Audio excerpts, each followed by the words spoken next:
Welcome to the Uncensored Unprofessor, a podcast where I want to think more deeply with you about Christian faith and life.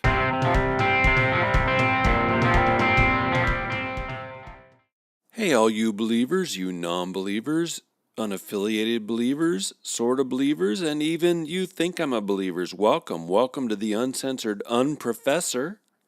Hi guys, this is my very first quick hitter. In football, a quick hitter is when the quarterback hands the ball to the bulky fullback rather than the faster, more nimble halfback in order to gain 1 or 2 yards. So, with my quick hitter episodes, I'm not going to be looking for a touchdown, just a couple of yards. Tolerance. It's now a major theme of American postmodern life. Mesmerizingly, it has come to mean acceptance, or in the last 15 years, it has come to mean celebrate, right? To university types, if someone likes snakeskin collecting, I must not only accept that they do that, I must celebrate it. Tolerance, among other words, has come to mean something that it cannot mean. Here's how Webster's defines tolerance.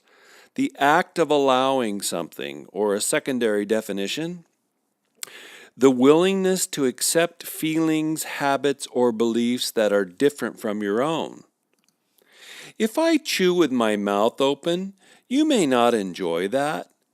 But if you're sitting at the Denny's dining counter next to me, you'll probably put up with it without saying anything.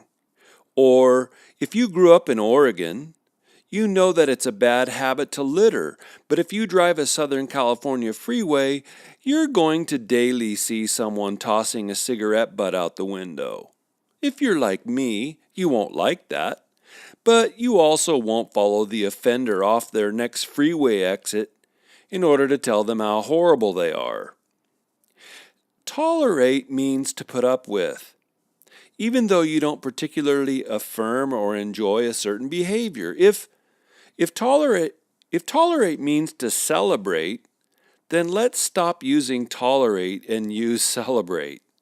If tolerate means to promote, then let's use promote rather than tolerate. But let's not celebrate word games. Let's not promote lies.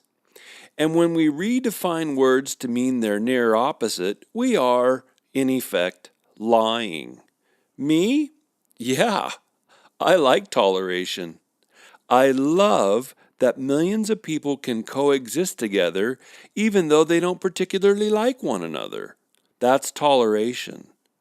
But forcing people to celebrate choices or values or behaviors, that's not tolerance, it's coercion.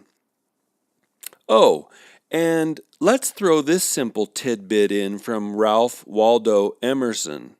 He said, quote, "Let me never fall into the vulgar mistake of dreaming that I am persecuted whenever I am contradicted." Today in society, there's way too much tantrum throwing, way too much fomenting and shrill getting worked up over about people not getting their way. When I was a kid, my parents didn't let me get away with throwing a tantrum. They not only refused to celebrate my tantrum, they wouldn't tolerate it. Turn your brains on, everybody.